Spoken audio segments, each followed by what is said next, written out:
Então tá, vem comigo para a tela aqui, vamos fazer a primeira questão. Então tá. Essa questão caiu lá em 2010 no concurso do TJ São Paulo. Além das questões da VUNESP, a gente trouxe várias questões inéditas também, tá bom? Isso é bem bacana para você, porque as questões não abrangem todos os assuntos do edital. E como a gente teve inclusão de conteúdo novo, então a gente acabou fazendo algumas questões inéditas também. Então vamos lá. E questão número 1. Assinale a alternativa correta, considerando o disposto das normas da Corregedoria Geral da Justiça. Beleza?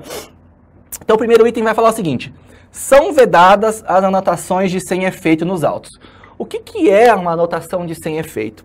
Então você está preenchendo lá, está fazendo a escrituração, está lavrando o ato, por exemplo, e você colocou alguma coisa que não tinha nada a ver com aquilo lá. Ou escreveu uma palavra errada, ou uma frase que você tinha que escrever em outro processo e acabou escrevendo naquele ali.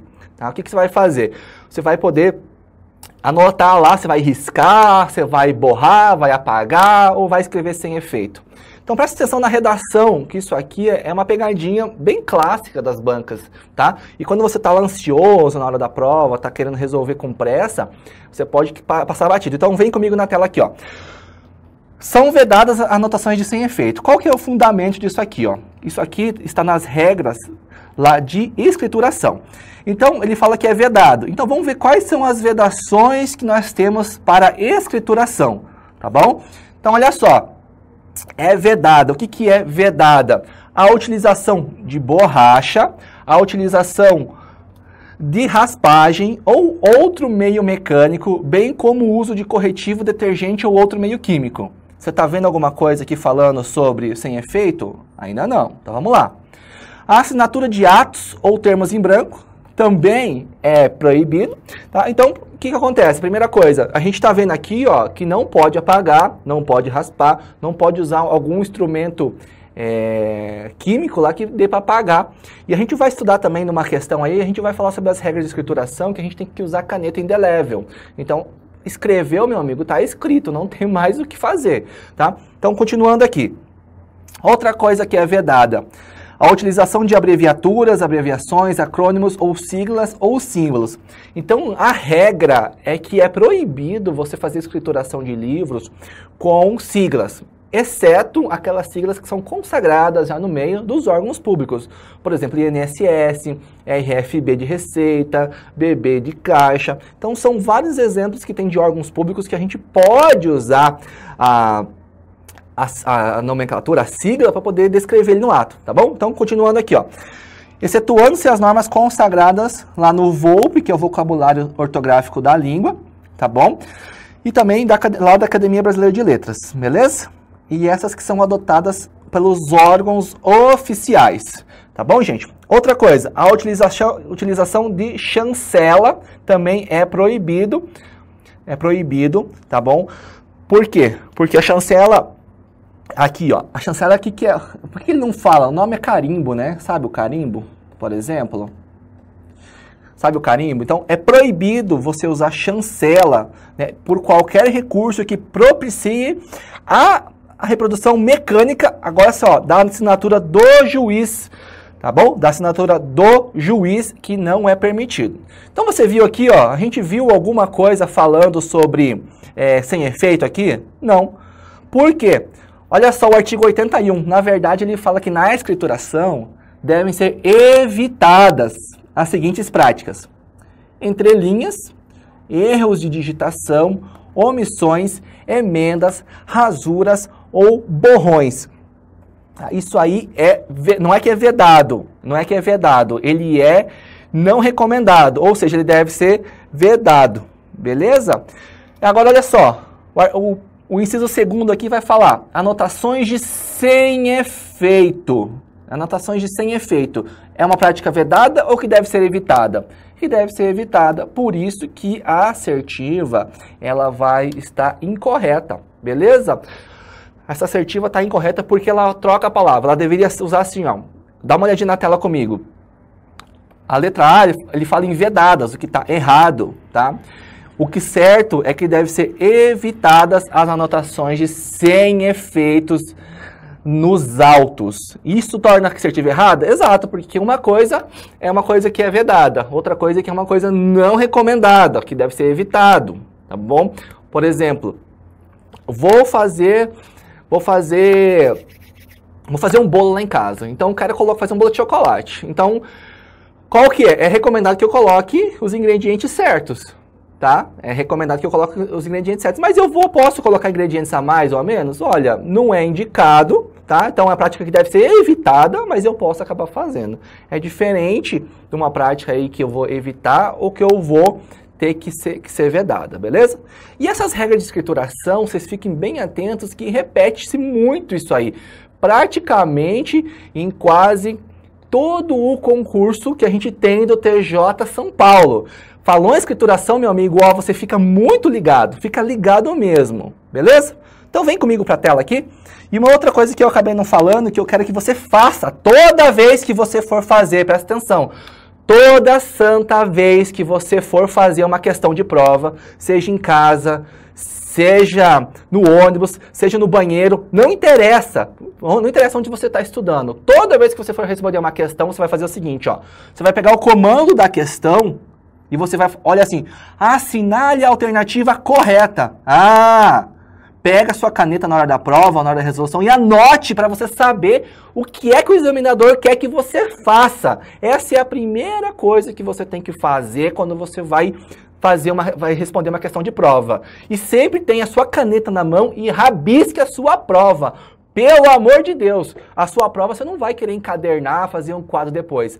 Aquela bendita da prova, você tem que detonar ela para você poder passar no concurso. E não deixar bonitinha para depois passar um perfuminho e colocar lá na parede da sala. Não serve para isso a prova. A prova serve para você rabiscar. Então você rabisque tanto no simulado, quanto na hora da prova, se você vai fazer ele no tablet ou no celular. O Estratégia tem o aplicativo que você pode resolver questões também. Veja se tem uma possibilidade de você sublinhar, anotar, beleza? Então vem com a tela aqui para mim, que a gente vai fazer agora a assertiva B, tá? A gente vai falar de certidões. Então, certidões, o que acontece? O que acontece com as certidões? Ele vai falar assim, ó, as certidões em breve relatório ou de inteiro teor. Deixa eu explicar isso aqui. O que é uma certidão? A certidão ela é uma representação de algo que existe em algum livro ou em algum registro, por exemplo. Então, a certidão ela é um registro dos fatos. Beleza? Quando ele fala assim, ó, breve relatório ou inteiro teor, é diferente. A breve relatório ela é um resumo daquela certidão, tá bom? E a inteiro teor é o que o nome fala, ela é mais completa, tem mais informações. Se você é casado, tenta lá no cartório de registro civil pede uma via de inteiro teor do seu casamento. Você vai ver, havia uma página inteira. Agora, se você pedir uma simples certidão lá de casamento, ele vai vir lá, 4, 5 linhas só falando. Beleza? Porque o inteiro teor, geralmente, ele vai pegar tudo aquilo que está no livro, que está no registro. Agora, a questão do breve relatório, ele é tipo um extrato, somente com as informações importantes, dia, partes envolvidas, esse tipo de coisa. Beleza? Então, vem comigo para a tela aqui. Olha só, as certidões em breve relatório inteiro teor serão expedidas no prazo de 15 dias, contados da data do recebimento em cartório do respectivo pedido. Então, ele está perguntando o seguinte, ó. O cara fez o pedido no cartório. Qual que é o prazo que o cartório lá tem para emitir essa certidão para o cidadão? E quando a gente fala em prazo, por favor, fique muito atento a isso, tá? Prazo, o escrevente adora um prazo. Inclusive, vocês que são alunos lá do nosso curso, eu já estou vou disponibilizar em breve uma tabela com todos os prazos lá das normas da corregedoria. Então, você não precisa ficar buscando, você vai pegar essa tabelinha e vai deixar lá para você poder utilizar, ficar memorizando. É bem bacana, tá? Isso tem ajudado muito o pessoal que faz prova aí de estatuto ou de código de normas da corregedoria, ajuda bastante. Então, a gente já está finalizando, inclusive, eu devo disponibilizar nos próximos dias. Então, falou em prazo, cara, é super importante, beleza? E esse prazo aqui da certidão, ele está errado, porque o prazo não é 15 dias. Vamos ver aqui na tela comigo qual que é o prazo. Olha só, artigo 104. As certidões serão expedidas no prazo de 5 dias, contados da data do recebimento do respectivo pedido. Ou seja, o cara vai fazer lá no cartório, vai fazer o protocolo, beleza? Então, o prazo de emissão disso aqui é 5 dias. Maravilha? Então, a nossa questão aqui, ó, tá errada, Porque o prazo não é 15 dias, e sim 5 dias. E tá vendo o que eu estou fazendo aqui, ó, no material? O que eu estou sublinhando e trocando as palavras, anotando o que está errado, colocando o que está certo? Cara, porque você está percebendo um negócio bem bacana. Como é que a banca faz essas questões aqui? Ele pega um pedacinho lá de um parágrafo e muda uma palavra. Ele coloca um não, ele tira um não, ele coloca um sim, ele coloca um exceto, ou ele coloca um salve, ou ele tira um salvo, beleza? Então isso aqui, ó, vai ajudar muito você. Você vai ficar expert em resolver questões aqui de normas da corregedoria. Mesmo que você não conheça do assunto. Se você vai fazer TJ São Paulo, isso aqui é o ideal para você. Porque o que você vai fazer? Ah, nunca estudei, professor. Mas você vai pegar a malícia da banca e você vai começar a perceber o que a banca cobra. Olha que você estiver lendo os artigos, você começa, puxa vida, olha esse artigo aqui. Esse examinador sem vergonha vai trocar essa palavra que eu tenho certeza que ele vai fazer isso. Então você vai lá e já começa a anotar, começa a sublinhar, começa a fazer o seu resumo. Beleza? Vem comigo para a tela que a gente vai fazer a opção C agora. Então, nas comarcas e foros distritais. Vamos parar aqui, que eu quero falar para você um negócio. Professor, nunca estudei para concurso da judiciária, eu nem sei o que é comarca, o que é foro digital, o que é isso aí? É doce, é tempero de feijão, para que serve? Olha só, uma comarca, ele é o local lá, por exemplo, uma cidade. Um exemplo mais simples, bem objetivo, é uma cidade onde tem várias varas judiciais que estão lá naquela cidade, por exemplo. Pode ser uma vara só, que a gente fala que é comarca de juízo único, ou podem ser várias varas, ou inclusive várias cidades, uma região metropolitana, inclusive. Beleza? Quando ele fala aqui em foros distritais, pegue a Grande São Paulo. A Grande São Paulo é imensa. Então o que acontece? Tem o Foro Central, São Paulo, e tem os foros distritais da região metropolitana que são distribuídos pelas regiões para que possa melhor atender a população. Beleza? Então volta aqui, vamos fazer essa questão. Agora que você já sabe o que é comarca e o que é foro distrital, você já vai saber, beleza? Olha só, nas comarcas e foros distritais, com uma ou mais varas, haverá um ofício de seção de distribuição judicial, ao qual incumbe os serviços de distribuição de contadoria e partidoria, nos termos da lei do Arquivo Geral. Então tá, vem aqui. Professor, o que é distribuição judicial? Imagine um exemplo. Tenho 3 varas cíveis aqui nessa comarca, tá bom? O advogado vai peticionar, porque quando a gente fala em vara civil é petição, tá? A denúncia é lá nas varas criminais. Então já vai fazendo esse link aí. O advogado vai peticionar, vai entregar a petição inicial dele, não para uma das varas. Ele não vai escolher se ele quer na primeira, na segunda ou na terceira vara civil. Nada disso. Ele vai protocolar esses autos, esse calhamaço de papel que ele tem, lá no cartório distribuidor. O distribuidor então vai pegar isso aí e vai distribuir entre umas varas. Você que gosta de jogar truco ou gosta de jogar baralho, seja lá o nome que você usa aí, quando você vai distribuir as cartas entre os demais colegas, você não faz a distribuição geralmente um por um? Ou você coloca 2 para esse, 2 para esse, 2 para esse, depois um por cada vez? Exatamente, esse exemplo é o melhor que ilustra uma distribuição, porque ela não segue uma sequência, um para a primeira, um para a segunda e um para a terceira, depois um para a primeira, um para a segunda e um para a terceira. Nada disso. A distribuição, ela de fato, ela é equânime, mas ela é aleatória. Então ele pode mandar 2 para a primeira, 1 para a segunda, 3 para a terceira, depois 1 para a primeira, 2 para a segunda e nenhum para a terceira. Então essa distribuição aleatória. Então cabe, quando ele fala aqui, ó, nas comarcas e foros distritais, com uma ou mais varas haverá um ofício de seção de distribuição judicial, ele está querendo dizer isso, que é o cara que vai distribuir isso aqui pela comarca. Beleza? Agora pensa comigo. Eu falei que o do cartório distribuidor, ele vai distribuir entre as varas. Beleza. E se eu tenho uma comarca de juízo único, para que raios que eu vou precisar um cartório distribuidor? Não precisa. Tá vendo? Se você soubesse aqui, ó, não soubesse nada do Código de Normas lá do TJ São Paulo, não soubesse nada, mas se você soubesse o que é um cartório distribuidor, você já poderia matar essa questão aqui, ó. Nas comarcas e foros distritais com uma ou mais varas, isso aqui está errado. Por quê? Vai ter cartório distribuidor onde tiver mais de uma vara com a mesma competência. Por que a mesma competência, professor? Por favor, me explica isso. Vamos voltar ao exemplo. eu tenho, por exemplo, uma vara. Tenho 3 varas lá. Mas uma é vara civil, uma é vara criminal e outra, por exemplo, é juizado. Ora, cada um tem a sua matéria já lá bem distribuída.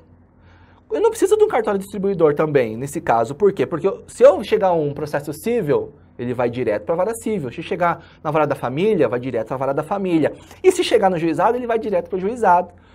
Então, qual que é o embasamento disso aqui? A gente já respondeu, já falamos que não vai ter, que ela está errada, mas olha só. O artigo 29 fala o seguinte: nas comarcas e foros distritais, com mais de uma vara, haverá um ofício ou seção de distribuição judicial, a qual incumbe os serviços de distribuição, que a gente já falou o que é, né? Não preciso falar, beleza? O que é? E também o que é? Contadoria. Ele vai fazer, o contador vai fazer também a parte de partição, beleza? Pessoal, letra C não é o gabarito da questão, presta atenção no que eu tô falando. A letra C tá errada. Eu falei que eu já respondi aqui porque ela tá errada, tá? Então vamos continuar aqui, ó. Vamos lá, então a questão C também tá errada. Não é o gabarito da questão, beleza? Não é o gabarito da questão. Continuando aqui, ó. Opção D. Opção D. Quando a mesma parte estiver vinculada a processos que tramitem em ofícios de justiça, as eventuais retificações de seus dados serão aplicadas a feitos de outro juízo. Tá? Então, olha só. O que ele está falando isso aqui? Ó? Vamos dizer que o fulano de tal tenha lá 10 processos judiciais em andamento. Beleza? Tá, processo em andamento. O que ele vai fazer? Aqui na minha vara eu sou escrevente e eu consegui um endereço atualizado ou uma mudança lá na situação civil do cara, beleza. O que eu vou fazer? Eu vou pegar e vou atualizar esses dados aqui no sistema. Então, ele está dizendo aqui, ó, que quando a mesma parte estiver vinculada a vários processos, quando eu fizer uma alteração aqui, ó, vai alterar em todos os processos. E você, se você passar desavisado pela essa parte, você vai marcar como correta. Mas ela está errada. Dá uma olhadinha aqui comigo no fundamento.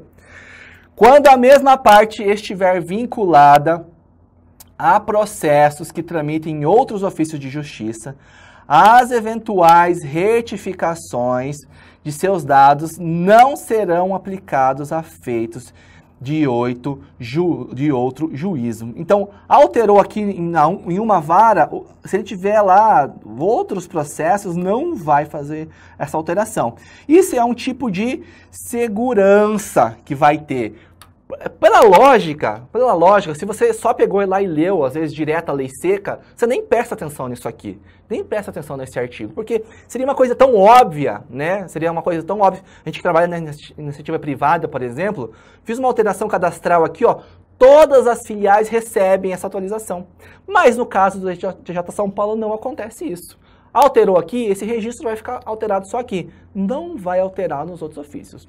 Beleza? Então a gente conclui que a questão D também está errada. Também está errada. Por quê? Porque quando eu tiver alteração de uma parte vinculada, não serão aplicados aos feitos de outro juízo. Beleza, pessoal? Então nos resta a opção E, que fala o seguinte: fica vedada a utilização de chancela e de qualquer recurso que propicie a reprodução mecânica da assinatura do juiz. Tá? E ela está certa. O fundamento dela é o artigo 82, que diz que é vedada que a utilização de chancela ou qualquer recurso que propicie a reprodução mecânica da assinatura do juiz, tá? Da assinatura do juiz. Isso aí, por exemplo, assim, imagina o juiz só assinasse com carimbo. Como seria fácil, né, falsificar essa assinatura ou reproduzir em documentos que não são verídicos, não são verdadeiros, beleza? Então a gente chegou aqui, ó, questão 1, gabarito, letra E.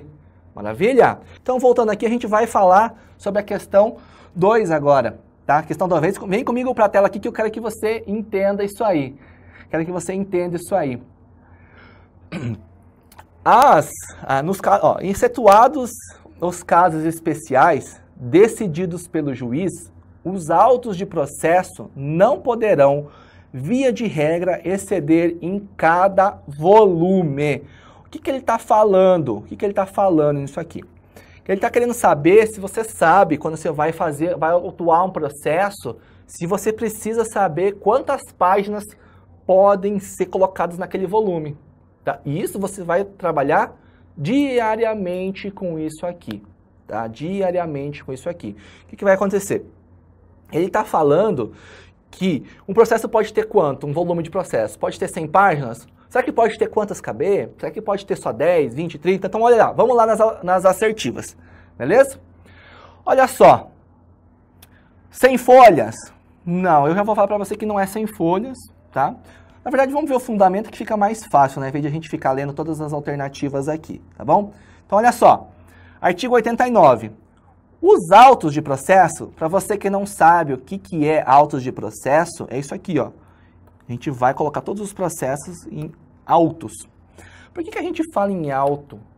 Porque, olha só, o processo, antes, por exemplo, vou fazer uma petição. Antes de eu colocar lá no judiciário isso aqui, nada mais é que um calhamaço de papel.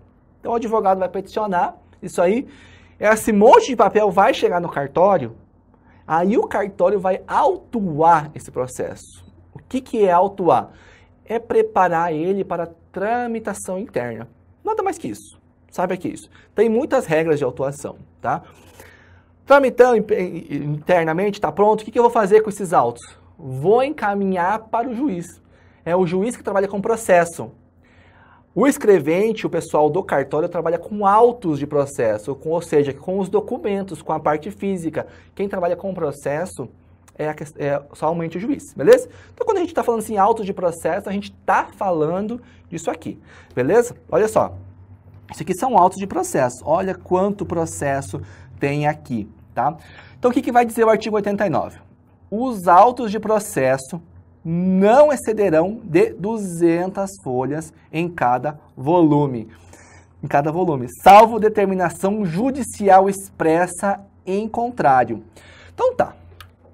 A gente já sabe que a regra é 200 folhas, 200 páginas, 200 laudas. Chame como você quiser, tá? Aqui ele fala como 200 folhas. Regra, 200 folhas. Posso ter menos?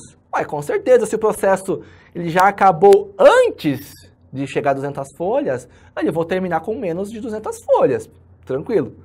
Posso ter mais? Pode. Quando? Quando tiver determinação judicial expressa em contrário. Então, por exemplo, às vezes vai ter lá, para não precisar abrir um outro volume, às vezes tem 10 páginas, uma página, 5 páginas, não vou abrir um outro volume, atuar um outro volume para isso aí. Então, o juiz, porque quem dá a determinação judicial aqui é o juiz, não é o escrevente, não é o escrivão, não é você que vai trabalhar no cartório, exceto o juiz, beleza? Então, ele pode autorizar ou determinar que isso aí passe mais de 200 páginas para poder garantir a integridade lá, a integralidade, a segurança do processo. Por que o juiz vai decidir isso? Não sei. O juiz vai decidir, não vem a nós discutir o porquê. Apenas você precisa saber que ele pode fazer isso. Beleza? Olha só. Então, o nosso gabarito aqui da questão número 2 é a letra D. Maravilha? Questão 2 finalizada. Vamos partir para a próxima agora. Uma questão também da VUNESP, lá de 2010. Tá bom? Então vem comigo. Não se deverá juntar nenhum documento ou petição nos autos sem que seja lavrada a respectiva certidão de intimação. Beleza. Presta atenção. Você sabe o que é intimação? Alguns sabem e outros não. Vamos do início, lá do início. Professor, a gente tem citação e temos intimação, beleza? A citação, eu costumo falar assim que é o chamamento do réu ou do executado para que ele venha participar do processo. Quando a gente fala em citação, a pessoa que vai ser citada, ela não tem conhecimento do processo. Isso, ó. Tô aqui com o meu processo, vou lá processar o cara que ficou me devendo lá, passou um cheque sem fundo lá, um cheque borrachudo, vou lá processar ele, contrato um advogado, faço a petição, pago, vou lá distribuo, pago as taxas judiciais, pago tudo, vai chegar lá pro judiciário. Então esse processo já foi recebido, já foi distribuído, esse processo já existe no meio jurídico, concorda? Esse processo já está num cartório, beleza? e esse processo já pode ir para a decisão do juiz. Tudo isso sem a parte contrária saber.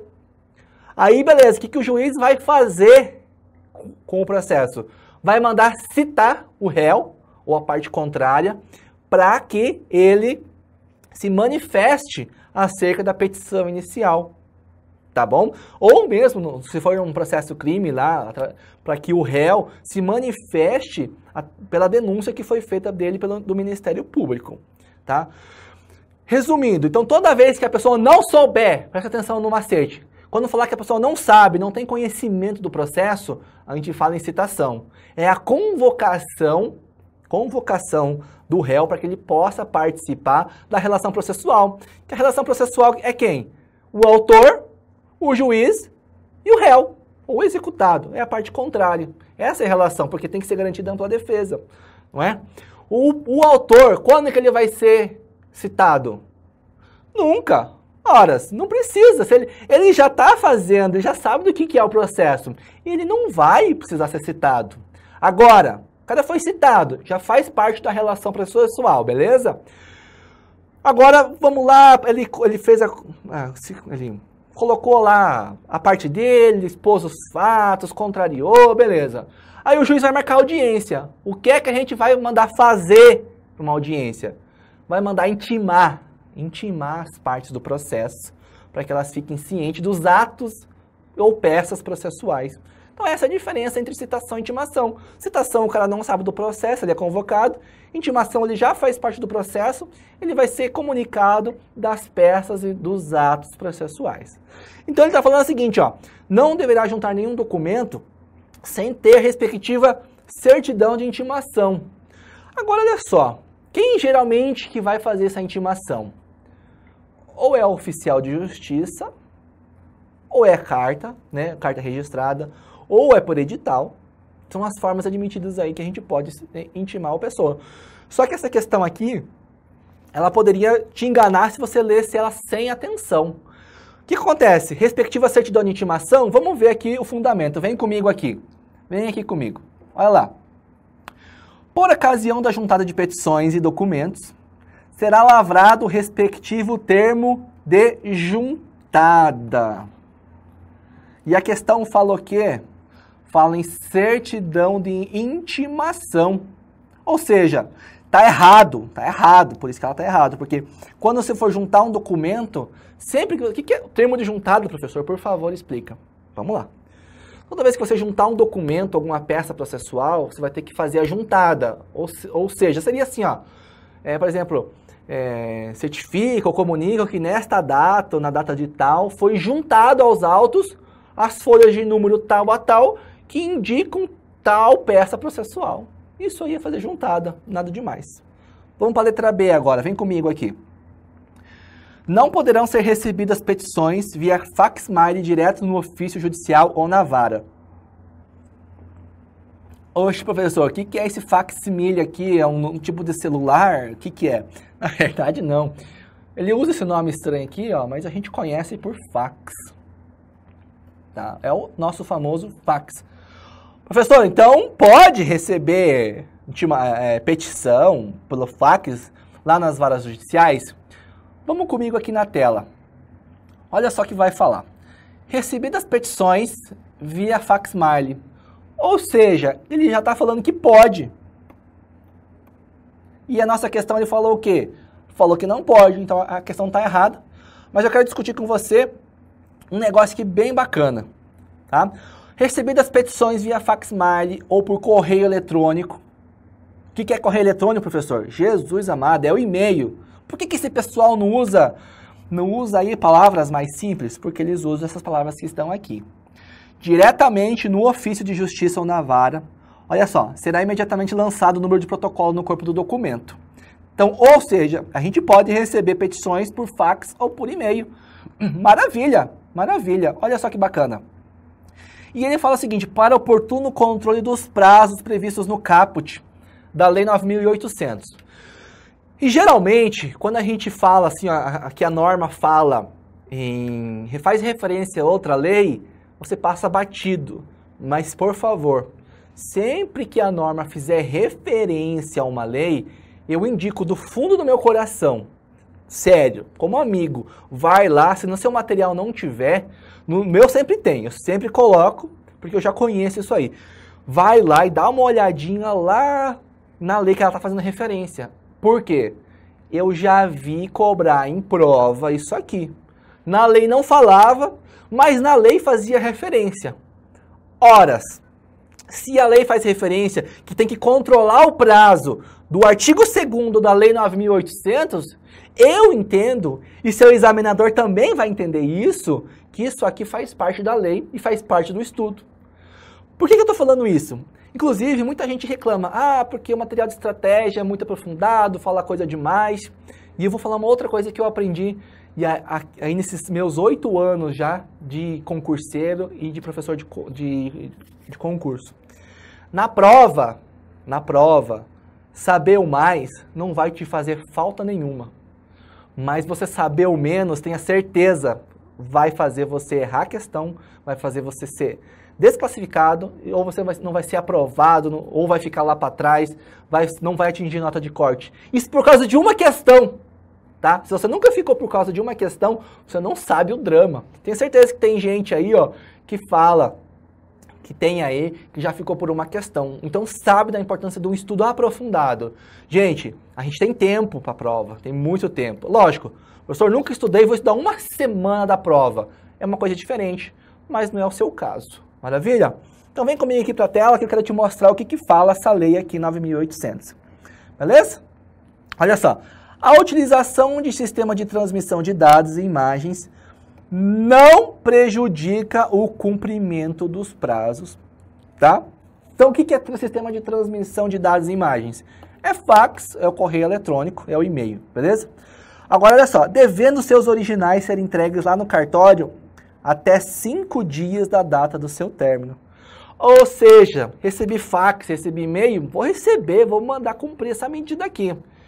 Só que a parte que fez a petição, ela tem prazo de 5 dias para levar o original no cartório. Beleza?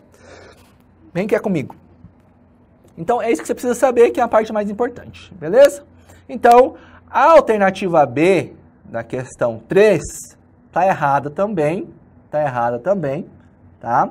Porque pode sim ser recebido petições por fax ou por e-mail, como a gente acabou de ver. Maravilha? Beleza. Opção C agora. Opção C. Deverá ser feita a conclusão dos autos no prazo de 5 dias, executados os atos processuais no prazo de 24 horas. Tá bom. Vamos começar do início. Professor, o que é fazer conclusão dos autos? O que é executado dos atos processuais? Quando você recebe os documentos em cartório, processo, você tem um prazo para que você mande para o juiz tomar alguma decisão. Mas ele não vai tomar uma decisão propriamente dita. A gente fala que a gente vai fazer os autos conclusos para o juiz. Você nunca ouviu falar? Poxa, pois é, meu processo está demorando, tá lá, tá parado na mesa do juiz.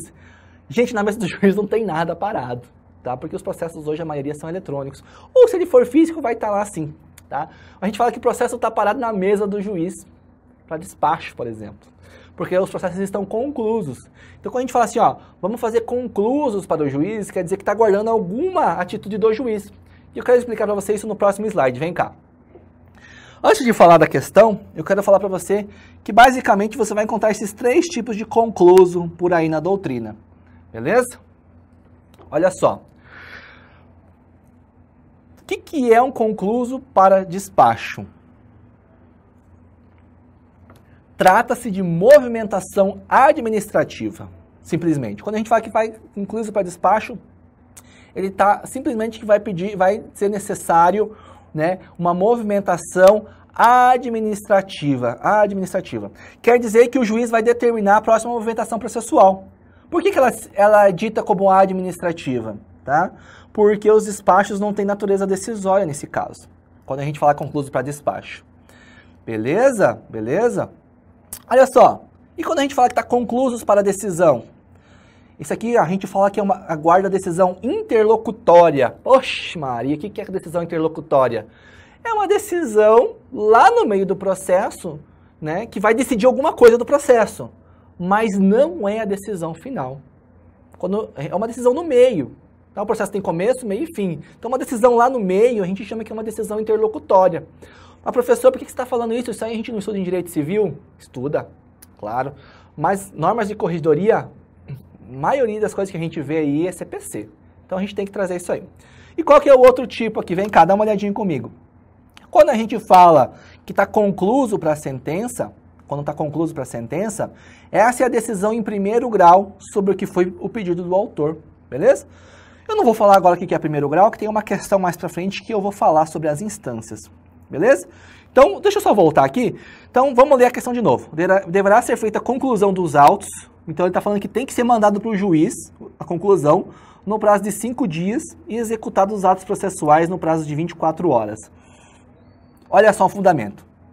Deverá ser feita a conclusão dos autos no prazo de 1 dia. E executados os atos processuais no prazo de 5. Ou seja, o negócio chegou, tem que trabalhar, minha gente. Não pode ficar parado isso aí lá, tá? Então, por conta disso aqui, ó, a nossa assertiva C também está errada. Porque deverá ser feita a conclusão no prazo de 1 dia, tá? No caso de 1 dia. E no caso, né, executados os atos processuais no prazo de 5 dias. Maravilha? Opção D agora. Vamos lá. Nenhum processo deverá ficar sem andamento por mais de 20 dias no aguardo de diligências. Isso aqui, ó, é diferente do que a gente acabou de ver. A gente está falando aqui, ó, que o processo está lá no cartório, tá? Então, o cartório não pode ficar parado mais de 1 dia, né, para concluso, ou não pode ser esperado para praticar o ato processual por mais de 5 dias. Beleza? Olha só. Então, ele está falando assim, nenhum prazo processual deverá ficar parado sem andamento por mais de 20 dias. Isso quer dizer o seguinte, vamos dizer que ele mandou um ofício lá para um banco, mandou o banco informar, mandou quebrar o sigilo bancário do cara. Passou 30 dias, ó, 20 dias, que ele está falando aqui, ó. Então, eu já dei a resposta da questão, né? Passou 20 dias, ele teria que autuar de novo, esperando, porque não pode esperar que essa diligência seja cumprida. Então, olha comigo aqui o que vai dizer. O artigo 99. Nenhum processo vai permanecer parado em cartório, além dos prazos legais fixados, ou ficará sem andamento por mais de 30 dias no aguardo de diligências. Ou seja, a gente tem o prazo que vai poder ficar parado no cartório. E nós temos aqui, ó, mandei o banco lá informar para mim, né, os dados bancários. E o banco não deu notícia. O que a gente vai fazer? Dá uma olhadinha na tela aqui comigo. Né? Se passou os 30 dias, o ofício de justiça ele vai reiterar a diligência uma única vez. Única vez. Então, em tese, aqui, foi dado 30 dias, porque pode ser dado um prazo menor também. Tá? O próprio cartório vai falar assim, ó, em 30 dias atenda. E com certeza eles vão falar o seguinte, se você não atender, você vai incorrer em crime de desobediência. Beleza? Nesse caso, vai ser aberta a conclusão ao juiz para que ele tome as providências cabíveis. Então, a nossa questão aqui D, a opção D também está errada, porque o nosso prazo é 30 dias. Beleza? Então, o que vai nos restar aqui vai ser a opção E. E vamos ver. Olha só. Os documentos desentranhados dos autos poderão ser substituídos por cópia simples. Professor, desentranhado é quando eu lá me estranho com a minha irmã, a gente está se desentranhando? Não, nada disso, nada disso. Quando a gente fala em desentranhar, quer dizer que eu vou tirar um documento ou vou tirar alguma coisa do processo. Da forma contrária, eu vou entranhar, vou colocar algum documento dentro desse documento. Então, dá uma olhadinha comigo aqui, ó, no fundamento, tá bom? Olha só, o desentranhamento de peças e de documentos, facultada a substituição por cópia simples, poderá ser requerido pelo interessado ou determinado pelo juiz. Então, o que ele está falando? Professor, então quer dizer o seguinte, eu vou tirar o documento do processo, mas eu vou colocar uma cópia? Vai, você pode. não é obrigatório, tá vendo? Ó? Os autos poderão ser substituídos. É isso que está tá no artigo 170 e o artigo 172 reforça. O desentramento de peças e documentos facultada a substituição por cópia simples. Então, tirei um documento, desentranhei ele do processo, eu posso tirar uma cópia para que fique a cópia no processo. Beleza? Pode ser, de toda forma, colocado cópia simples. E se eu não quiser, se não achar necessário? Aí não coloca. É simples, né? Beleza? Então, o gabarito da nossa opção 3 é a letra E. Tranquilo, gente? Agora a gente vai estudar a questão número 4. Tá? Então, ele vai falar de livros, de escrituração, certidões, expedição. Beleza? Então, vamos lá. Opção 4.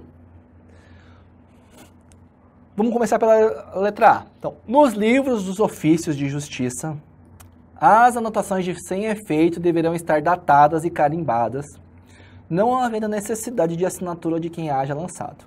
Bem, que pode fazer anotações de sem efeito, você já sabe que pode. Não é uma conduta vendada, é uma conduta que deve ser evitada. Deve ser evitada. Beleza? Então, ele está dizendo aqui, quando eu vou escriturar o livro, né, ou um outro processo, que seja, essa anotação de sem efeito tem que estar datada, tem que estar carimbada, e não vai precisar assinatura. Vamos ver o fundamento? Olha só. Então, a gente sabe que serão evitadas anotações de sem efeito, ou seja, pode fazer anotação de sem efeito. Aí, o parágrafo 2º vai dizer o seguinte, ó. Quando estritamente necessárias, sempre serão datadas, autenticadas e com assinatura de quem haja lançado os autos. Por conta disso, a nossa opção está incorreta, porque ela tem sim, havendo sim, tá, a necessidade de assinatura de quem fez isso aqui. Maravilha? Moleza. Se você ler as normas de escrituração lá, você vai matar um monte de questão. Beleza? Opção 4 agora. Vamos lá. A escrituração nos livros e papéis deve ser sempre feita em vernáculo, com tinta preta ou azul indelével. Barbaridade, professor. O que é vernáculo? Vem comigo aqui, ó. Quando a gente for lavrar termos, né, atos, requisições, autorizações, estimação, certidão ou translados, a gente vai ter a regra aqui, ó. A escrituração disso aqui, ó, o que é escrituração? É escrever lá, é escrever, tá? Será sempre feita em vernáculo, preferencialmente por meio eletrônico, com tinta preta ou azul e de forma indelével. Para que você saiba, o vernáculo, o que é? É a linguagem correta, nativa, é a língua oficial do Brasil. Bom? A cor que a gente pode usar, azul ou preta, não vale usar caneta vermelha para escriturar, tá? Indelével, não pode ser apagado. Beleza. Porque a gente viu que isso aqui não pode ser apagado, a gente já viu, inclusive, que não pode ser raspado, não pode ser apagado, usado meios químicos para apagar. Ou seja, a nossa opção B está linda, está perfeita, está correta. Beleza? Vamos parar por aqui? Com certeza que não, tá? Com certeza que não. A gente vai falar das outras assertivas também. E olha que moleza. Essa questão é lá de 2011, tá? A expedição de certidão de processos que correm... Desculpa, opção C. As certidões de inteiro teor terão de ser expedidas no prazo de 10 dias. O que a gente vai fazer aqui? Ó, a gente já sabe qual que é o prazo de expedição da certidão. É de 5 dias. Por conta disso, tá errada. Beleza? Outra coisa. A expedição de certidão de processos que correm em segredo de justiça dependerá de despacho do escrivão. Eu falei para você que é um despacho? É uma decisão. E o escrivão, na verdade, não vai decidir nada. Tá? Isso aqui, ó, depende de despacho do juiz e não do escrivão. Opção E, olha só, repetindo isso aqui, ó. É permitida a utilização de chancela da assinatura do juiz. A gente já viu que é não é proibido, que não é permitido, ou seja, é uma prática que é vedada. Tá? Viu como vai repetindo as coisas? Moleza. A gente já falou em outras questões de outros anos sobre certidão, já falamos sobre isso aqui também, já falamos sobre sem efeito. Eu até acho que o examinador que faz essas provas aí tem até preguiça de pesquisar o resto das normas da corregedoria lá do tomo 1 para fazer questões. Eu acho que ele pega as mesmas questões dos anos anteriores, só muda e vai publicando lá, tá? Então vem cá, olha só. Eu trouxe o fundamento aqui, ó, para dizer que eu não estou inventando, artigo 104. A expedição de certidão de processos que correm em segredo de justiça dependem de despacho do juiz competente. Ou seja, quem é o juiz competente aqui? É o juiz que está atuando no processo, tá? É o juiz lá que está despachando, que está guiando o processo. Beleza? Por conta disso, a nossa opção D, e como eu já falei, a opção E está errada também. O gabarito da questão A é a letra B. Moleza, pessoal?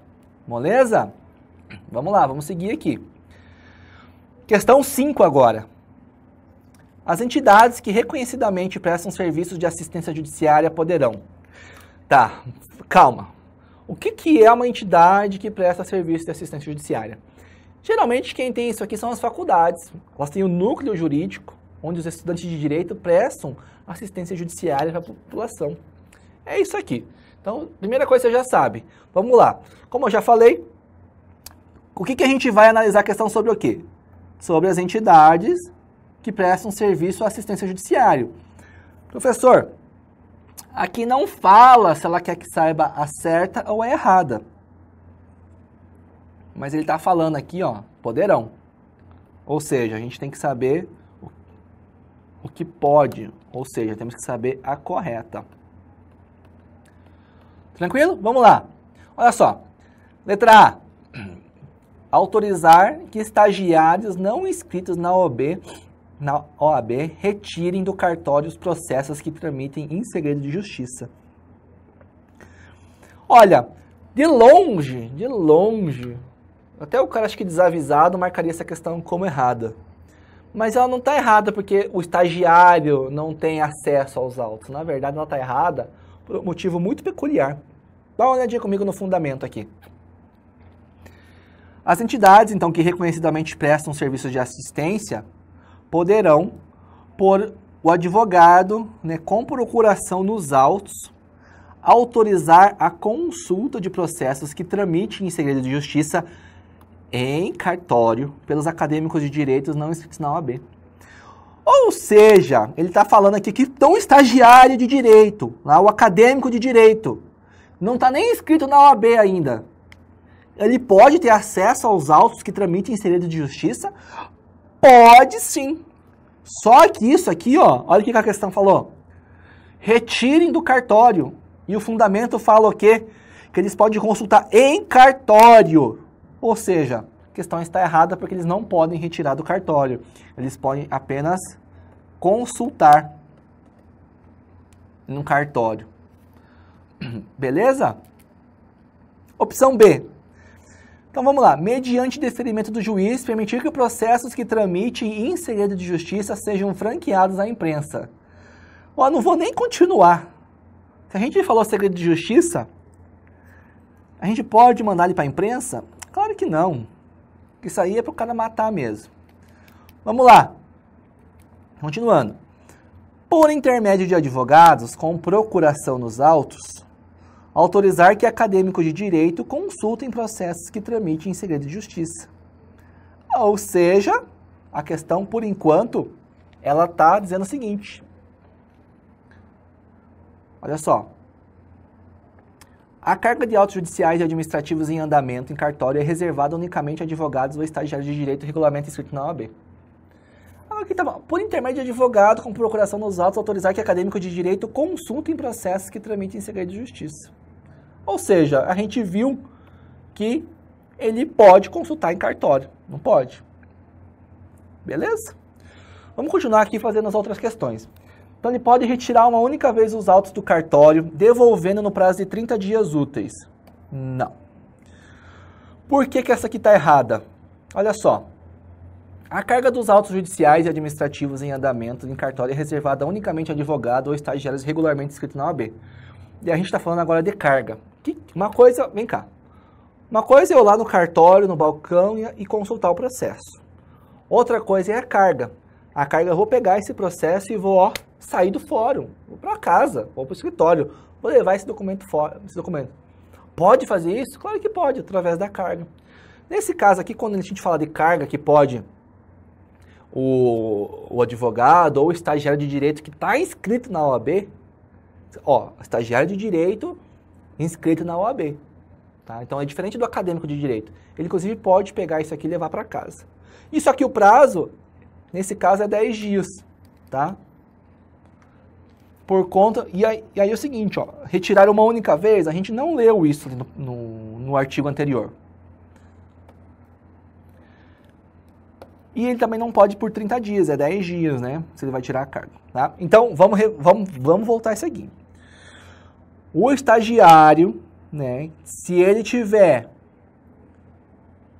lá prestando um serviço para as entidades que reconhecidamente prestam serviço de assistência judiciária, podem ter acesso aos autos em segredo de justiça? Podem sim. Podem sim. E ela está certa. Por que a letra C está certa? Volta aqui comigo. Olha só. Vamos ler de novo aqui, As entidades que reconhecidamente prestam serviços de assistência poderão, por intermédio de advogado com procuração, autorizar a consulta de processos que tramitam em segredo de justiça em cartório pelos acadêmicos de direito não inscritos na OAB. Tá? Olha só. Se está escrito segredo de justiça, é isso que a lei está falando. Processo que tramita em segredo de justiça. Então, para você não... Eu sei que pode causar dúvida. Por intermédio de advogado com procuração nos autos, autorizar que acadêmicos de direito consultem processos que tramitem em segredo de justiça? Horas, exatamente é o que está escrito aqui no artigo. É exatamente o que está escrito aqui. Beleza? Continuando. Vamos falar da opção E agora. Tá? Quando houver fluência de prazo comum, desde que devidamente autorizado pelo diretor de serviço do ofício, fazer carga rápida dos autos pelo período de 2 horas. Beleza? O que é carga rápida? Então, a carga rápida é um instrumento que a gente fala o seguinte. Vou pegar o processo e vou pegar uma carga rápida pelo prazo de 1 hora, e não 2, como é que está na questão, pelo prazo de 1 hora, para eu poder tirar copas ou analisar o processo. Tá? Então, só que não é nem esse o erro da questão. Quando a gente fala que a fluência de prazo comum, ou seja, o juiz dá 10 dias para o autor e o réu se manifestar. Eles não podem, via de regra, retirar esses autos do cartório. Eles têm que fazer, qual que é a regra? Fazer um prévio ajuste entre eles. Você pega hoje ou pega amanhã. Beleza. Ou tem outra hipótese. Eles vão poder fazer carga desse processo, independentemente de acordo, pelo período de 2 a 6 horas. Essa é a regra. A gente vai fazer uma questão mais para frente que vai falar bem desse assunto. Beleza? Mas o que você tem que pegar dessa questão aqui, Processo que fala, que tramita em segredo de justiça. O acadêmico de direito pode ter acesso? Pode. Se você não estudar isso aqui direito, você não vai passar batido na hora da prova. Posso? Posso. Tá lá no artigo que a gente acabou de ver, beleza? Então, olha só, falando da carga rápida, ele mencionou carga rápida, né? Então, sempre que a gente falar em carga rápida, é pelo período de 1 hora. 1 hora. Tranquilo? Continuando aqui, Essa aqui é a correção, vou deixar na tela para vocês darem uma olhadinha. A correção das partes da questão número 5. Essa é uma questão muito boa, que, olha, pode pegar muita gente desprevenido aí. Beleza? Vamos lá. Continuando. Questão C. Questão 6. Né? Nenhum processo deverá permanecer paralisado em cartório, além dos prazos legais. Tampouco deverá ficar sem andamento no aguardo de diligências por mais de quanto tempo? E a gente já falou desse assunto aqui. Já falamos desse assunto aqui. Qual que é o prazo que o processo pode ficar no máximo parado, esperando, agora presta atenção, diligência. O prazo é diferente quando a gente fala de diligência. Qual é o prazo? Moleza. O prazo é 30 dias. Olha o fundamento aqui. A gente já falou, vamos só passar rapidamente para você se localizar, artigo 99. Artigo 99. Maravilha? Anote aí, então, o gabarito da questão 6 é a letra B. Moleza? Vamos continuar aqui, vamos fazer a questão 7 agora. E olha só, essa questão caiu lá em 2007. E a gente já falou desse assunto aqui, ó. Nessas 6 questões que a gente falou, você percebe que são de vários anos. 2010, 2007, 2011. E olha só que legal essa questão aqui. O ofício de distribuição judicial. A gente já sabe. Você pode conhecer lá como cartório distribuidor. É o cara que vai fazer o seguinte, vai distribuir os processos lá na comarca, quando a gente tiver várias varas com a mesma competência. Mesma competência civil, mesma competência criminal, família, juizado, enfim, mesma competência. Então vamos lá, vamos analisar essa questão aqui que é moleza de responder. O ofício de distribuição judicial deve existir apenas na comarcas de segunda entrância? Ah, professor, eu não faço ideia nem o que é a primeira entrância, quiçá a segunda. Então vamos comigo na tela, eu vou fazer um desenho bem bacana. Vocês vão perceber que aí meu forte é desenho, né? Então vamos fazer o seguinte, ó. Aqui a gente tem o fórum onde você vai entrar no processo. Se você vai para o judiciário, o que vai acontecer lá no judiciário com você? Você tá triste, né? Porque se você teve que recorrer ao judiciário, é porque você teve algum problema. E não se engane, não se engane. Você que vai trabalhar no TJ São Paulo, você só vai trabalhar com o problema dos outros. Tomara que seja só dos outros, pela sua sorte. Tá? Quando a pessoa procura o judiciário, já é a última tentativa dela de resolver o problema, de resolver aquele conflito. Então já tentou conversar, já pediu pro pai, pra mãe, pro passarinho, pro cachorro, lá pro vizinho, não resolveu. Horas, vou para o judiciário agora. Então lá a pessoa já vai lá para o judiciário e ela vai onde? Vem comigo. Ela vai entrar no processo, a regra, tá? Vamos falar da regra geral porque a outra parte aqui para nós não interessa quando a gente fala de competência originária, pelo menos no nosso curso aqui, tá? Primeira entrância, né, ou primeiro grau de jurisdição, que a gente pode chamar também, é onde ficam os cartórios. É onde você vai trabalhar quando começar, quando for nomeado. Tá bom? Maravilha. Fizemos todo o processo e o cara foi condenado, o réu foi condenado, mas ele não concorda com a decisão. Ele vai fazer um recurso. Então ele vai fazer um recurso para onde? Aqui é para a segunda entrância. Tá? Vai para o segundo grau de jurisdição. Aqui no primeiro grau, atuam os juízes. Sempre. No segundo grau, atua quem? Os desembargadores. Beleza? Então é isso aqui que a gente está falando, tá? Está falando de entrâncias. Resumidamente, bem superficial, apenas para você poder se situar na questão, que o nosso objetivo aqui é justamente esse, né? Fazer você se situar aí na resolução das questões. Então, o ofício de distribuição deve existir apenas na comarca de segunda entrância? Não sei. Deve existir apenas quando as varas forem especializadas? O que é uma vara especializada? Então vamos dizer que eu tenho a primeira e a segunda e a terceira vara criminal. Beleza? A primeira vara criminal processa todos os crimes e também os crimes dolosos contra a vida. Que é o quê? Quando a gente fala de júri. Beleza, tem muito processo do júri, tem muito homicídio aqui, por exemplo, tá? Dá para entender.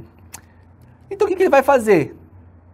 Ele vai fazer uma vara especializada no júri. Ele vai tirar a competência aqui da primeira e vai criar, por exemplo, uma outra vara com competência especializada do júri. Beleza? Então tá, deve existir apenas quando as varas forem especializadas? Vai pensando aí.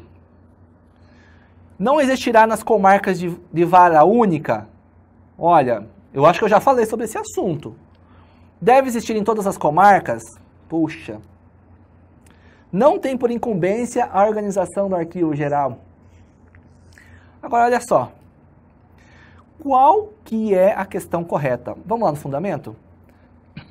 Competem aos ofícios de justiça os serviços do foro judicial, atribuindo-se lá a numeração ordinal com denominação da respectiva vara. O que é isso aqui? Então, eu vou ter os ofícios de justiça, então vou ter a primeira vara, a segunda vara, a terceira vara. Aí o que vai dizer no parágrafo 1º? Nas comarcas e foros distritais com mais de uma vara, haverá um ofício ou seção de distribuição judicial, ao qual incumbem o serviço de distribuição. Então, como a gente já falou disso aqui, ó, com mais de uma vara, tá? Nas comarcas em que existir uma única vara e um único ofício de justiça, a este competem as atribuições do serviço de distribuição, de contadoria e de partidoria. Então, por que o gabarito é a letra C? Deve existir apenas nas comarcas de segunda instância? Não. Nas de primeira instância, com certeza. Deve existir apenas quando as varas forem especializadas? Não, na verdade, não. Deve existir em todas as comarcas? Não. Por que está errado isso aqui, ó? Por causa que isso aqui está certo. Quando a gente tem uma vara única, não vai ter. Beleza? E também não tem a incumbência da organização do arquivo geral. Vai ter quando for o cartório distribuidor. A gente não vai falar sobre muito isso aí, porque, se eu não me engano, essa parte que não é do distribuidor não é abordado lá no seu edital, beleza? Maravilha. Olha só. Questão 8 agora.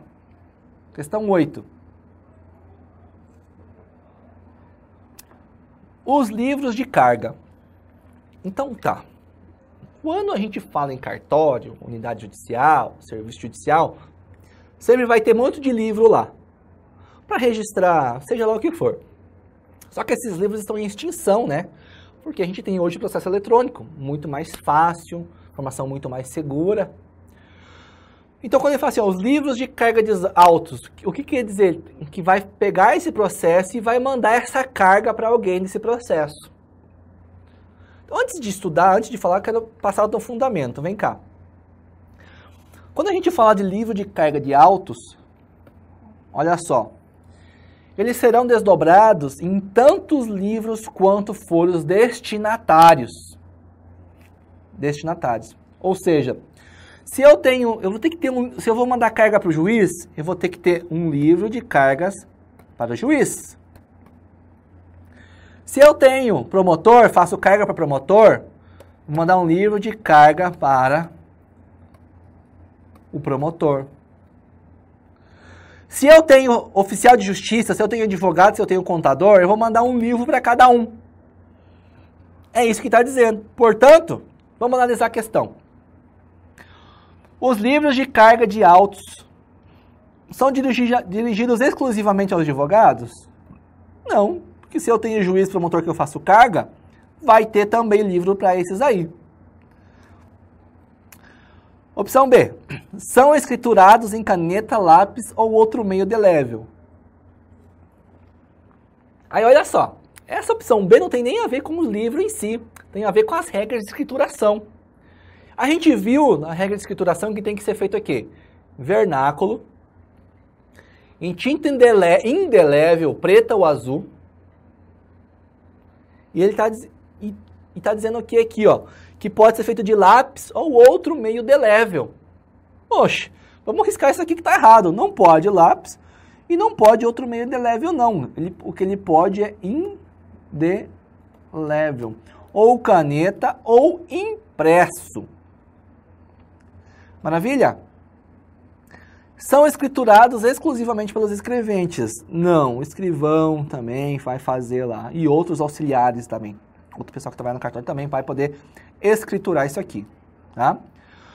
Outra coisa, não poderão conter a menção de sem efeito. Mas, de novo, isso aqui falando do sem efeito, gente. Lá, 2007, também. Não pode ter a menção de sem efeito? A gente viu que, na verdade, pode. Ele apenas não é recomendado. Beleza? E aí, o que vai dizer a letra E? Deverão ser desdobrados segundo a sua destinação. E ele vai falar exatamente aqui, ó, desdobrados em tantos livros quanto destinatários. Então, se ele tem necessidade de fazer um para o juiz, para promotor, para advogado, para oficial de justiça, para contador, maravilha? Então, anote aí, ó, a opção E é o gabarito da questão 8. Tranquilo? Moleza? Estamos no gás aí, pessoal. Vamos continuar para ver se a gente consegue fazer aí bastante questões hoje. Conforme expresso no tomo 1, barbaridade, professor, o que é isso aqui, tomo 1? É as normas da corredoria. Se você não olhou lá, vai lá que vai estar escrito o nome de tomo. Deverá ser feita a conclusão nos autos no prazo de... E essa questão aqui tem um problema. Ela é de 2007, na verdade, ela estava desatualizada e eu tive que adaptar ela. Tá? O que vai acontecer aqui? Olha o que ele está falando aqui, presta muita atenção. O que eu falei para você quando você vai fazer uma questão de prova? A primeira coisa que você tem que fazer na questão é assinalar o que ele quer. Ele quer saber a questão correta, tá? E ó, conforme é expresso, ou seja, preto no branco, tem que estar escrito exatamente o que está lá. Não pode usar um sinônimo, não pode usar um outro tipo de palavra que vai fazer referência. Expresso, é daquela forma que está lá. Como é que você vai escrever o seu nome? Sempre da mesma forma, tá? Expressamente, daquela forma. Não tem outra forma de você escrever o seu nome, senão daquela forma correta. Então, olha só. Quando a gente fala de expresso, qual que é o prazo? O prazo é um dia, gente. Não é 24 horas. Assim, dá para até entender que é a mesma coisa. Mas se ele está pedindo que é expresso, eu marcaria na prova a opção A. A gente poderia entrar com recurso? Poderia. Mas vai lá saber o que se passa na cabeça desse examinador. E a melhor coisa que a gente faz na prova é concordar com o cara que está fazendo a pergunta. Não é brigar, não é lição de moral. É dizer, pô, eu tenho doutorado no assunto, tá errado disso por causa lá quando a Terra foi colonizada, lá pelos sumérios. Cara, não interessa isso aqui, não me interessa. O que interessa é a gente acertar a questão, ser nomeado, aprovado. Depois, se a gente quiser estudar, fazer um mestrado, doutorado e ensinar todo mundo, é outra coisa. Aqui não, a gente tem que somente acertar a questão de prova. Beleza? Então vem cá comigo, olha só. Deverá ser feita a conclusão dos autos no prazo de um dia, é o que está expresso aqui, lá no artigo 97. De novo esse assunto, professor? Você já falou? Já falei e eu estou trazendo aqui para vocês verem como é que repete essas questões em prova. Beleza, meu povo? Vamos lá. Então, anote aí, o gabarito da questão 9 é a letra A.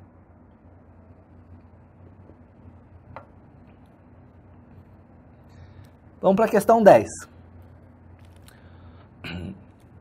Vamos lá. A retirada de autos judiciais em andamento do cartório pode ser realizada. E esse é um assunto que também cai-se rotineiramente. Tá? Primeira coisa pela questão A.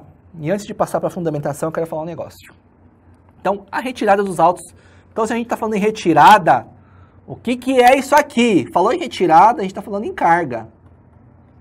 Já faço o link aí. Beleza? Por qualquer interessado. Então veja, a primeira coisa que a gente tem que analisar aqui. O processo, via de regra, ele é público. Então se eu quiser chegar lá onde você trabalha, ó, me vê um processo número tal, que o fulano é número tal, o autor é número tal. Você vai me perguntar, mas você é advogado? Não. Você é parte? Não. É parente da parte? Não. Tem procuração da parte? Não. Mas eu quero ver. Você vai ter que me fornecer o processo para eu olhar? Vai, porque o processo é público. O processo é público, exatamente. Então eu posso analisar esse processo em cartório. Presta atenção, em cartório. Agora eu posso retirar isso aqui? Posso não. Quem vai poder retirar são as partes que estão lá habilitadas no processo. E é isso que a gente vai ver nessa questão. Vem cá. Então vamos lá. A carga de autos judiciais e administrativos, tá, em andamento no cartório é reservada unicamente a advogados. Então, beleza, estou falando de carga. Se eu falei em carga, estou falando do quê? Você vê que a questão mudou lá? Usou um termo retirada, que em tese ele é sinônimo, tá? Então, a carga dos autos judiciais e administrativos em andamento em cartório é reservada unicamente a advogados ou estagiários de direito regularmente inscritos na OAB, mas eles têm que estar constituídos procuradores de alguma das partes,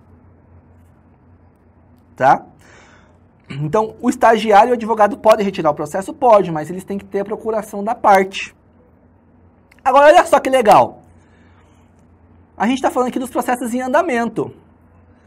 Para o processo que já acabou, ou processos findos, e que não estejam sujeitos ao segredo de justiça, é possível a carga por advogado, mesmo sem procuração, pelo prazo de 10 dias. Professor, nunca ouvi falar nisso aí, mas é o que está aí no artigo 161. Perceba a dificuldade que você tem de ler a legislação seca e compreender tudo isso aqui. Um processo se aplica para os processos em andamentos. Outro processo se aplica para os processos já finalizados. Então, qual que é a opção correta? É a letra D. Por quê? Qualquer interessado? Não. A carga é para o cara que está constituído nos autos. Tem a procuração. Tá? Por qualquer advogado regularmente inscrito na OAB? Não, porque ele falou o seguinte, ó, falou em processo em andamento. Se ele tivesse falado em processo findo, essa assertiva estaria correta. Mas, voltando, processo em andamento, só advogado ou estagiário constituído procurador. Já nos processos findos, qualquer advogado sem procuração. Então isso aqui, ó, estaria correto se tivesse processo findo, mas ela está errada por conta disso. Pelas partes envolvidas no litígio, por mais que você queira marcar isso aqui como correta, não, as partes não têm direito a levar a carga dos autos do processo. Não tem. Não tem. Tá bom? A D a gente já sabe que está certo, porque é a redação idêntica que está ali no dispositivo que a gente acabou de ler. E por qualquer membro do Ministério Público, ainda que não esteja atuando naquela causa específica.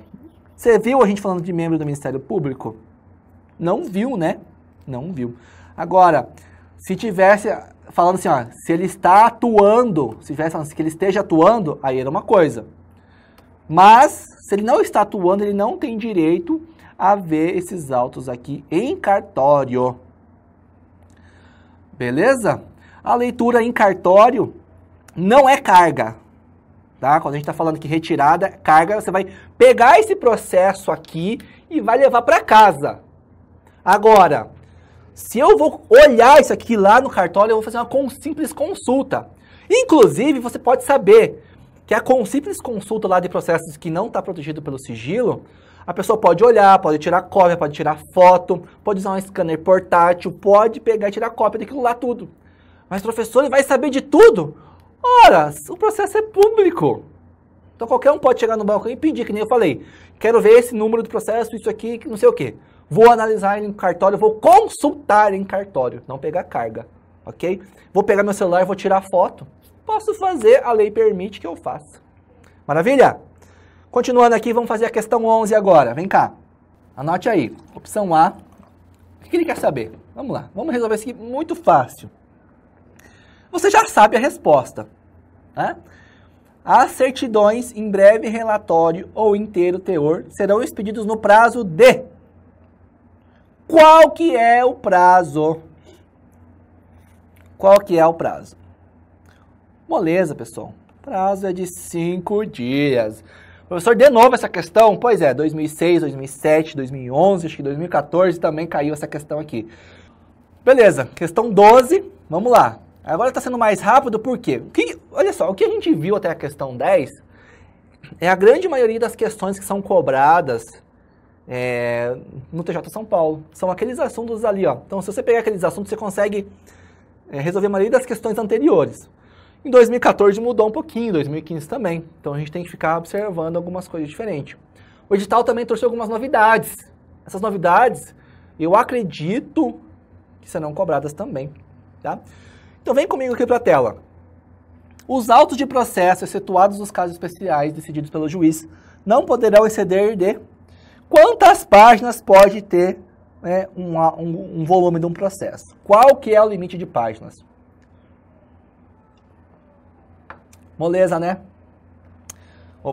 Moleza. Qual que é o prazo? Cada volume pode ter no máximo 200 folhas. Maravilha? Máximo 200 folhas. Tranquilo? Vamos lá. Questão 13.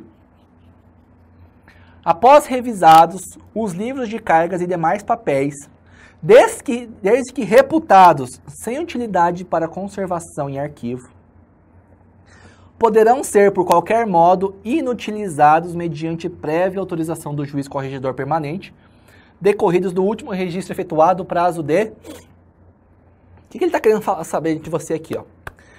Quer saber quando que vai poder destruir aqui os livros de carga e os demais papéis? Existe uma regra, tem que ter o prazo, isso tem que ser reputado sem utilidade alguma pelo escrivão e ainda tem que ter autorização do juiz corregedor. Quem que é esse juiz aqui, corregedor, professor? É o juiz, é o seu chefe, é o juiz titular da vara. Então vamos dar uma olhadinha no fundamento aqui, ó. Primeira coisa que você tem que saber. Os livros em andamento ou findos, eles têm que ser bem conservados. Beleza? Como eu já falei, os livros estão em extinção. Tá? Mas ainda tem muito livro que vai ser utilizado, tá bom? Tem que ser guardados em locais adequados e seguros dentro do ofício de justiça.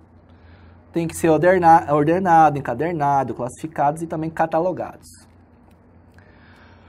E o que nos interessa? Olha o prazo. Prazo. Após revisados e decorridos 2 anos do último registro efetuado, os livros de cargas de autos e mandados, desde que reputados sem utilidade, poderão ser inutilizados. Então o que nos interessa é isso.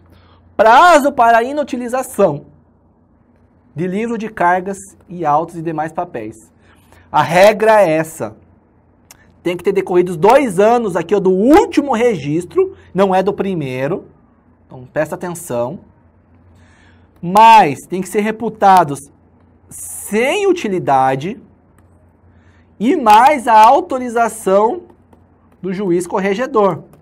Então não é somente decorridos 2 anos. Tá bom? Não é só decorridos 2 anos. Beleza, galera? Questão 13, superada. Vamos para a questão 14. A requerimento escrito do credor, tratando-se de sentença civil, e essa é uma questão inédita, tá, que eu fiz para vocês. A requerimento escrito do credor, tratando-se de sentença civil, transitada em julgado, que reconheça a existência de obrigação de pagar quantia de alimentos, expedir-se-á certidão do teor da decisão para fins de protesto extrajudicial. Jesus, professor, me explica isso aí. Vamos do início. Se você tem um título de crédito, por exemplo, um cheque, o exemplo mais comum, o cara não me pagou, o que eu vou fazer com o cheque? Vou lá e vou protestar ao cidadão. Moleza. Para que eu vou protestar?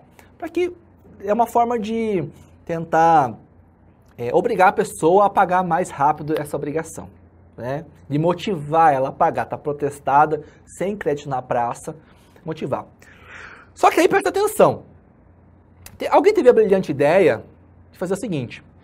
Ele falou assim, ó, sentença civil transitada em julgada que reconhece a obrigação de quantia de pagar alimentos. A gente está falando de pensão alimentícia. Então eu ajuizei uma ação para cobrar alimentos. O juiz me deu causa de ganho, ganhamos a ação. Fomos lá, transitou em julgada e o cara não paga. Porque só está o nome dele no judiciário, não está com o nome sujo, não está protestado nada. Esta sentença, eu posso ir no cartório, pedir uma certidão disso aqui E eu posso ir lá e protestar essa certidão. Nunca ouvi falar nisso, professor? Mas existe. E está nas normas da corregedoria. Existe sim. Tá? E qual que é o prazo? Vamos dar uma olhadinha aqui, ó. Eu não trouxe aqui, porque eu já te expliquei o que é. As certidões serão expedidas no prazo de 3 dias. Neste caso, para essa certidão aqui, ó. Que eu vou pegar e vou fazer o seguinte. A certidão do teor da decisão para fins de protesto extrajudicial. E observe, prazo diferente para a gente emitir uma certidão. Qual que é o prazo da certidão comum? 5 dias. E qual que é o prazo aqui para a certidão nesse caso? 3 dias, meu amigo. Moleza. Anote aí, ó, 3 dias. Guarde isso aqui. E eu fiz essa questão aqui porque é uma coisa que não é muito, é até que meio recente, tá? E tem sido praticado, né, com uma certa frequência. Então, pode ser explorado, né? Mas seria extremamente aprofundado. Tenha certeza, você que não está vendo isso aqui, o teu concorrente não vai saber isso aqui. E a gente se vê daqui a pouquinho, beleza? Até daqui a pouco.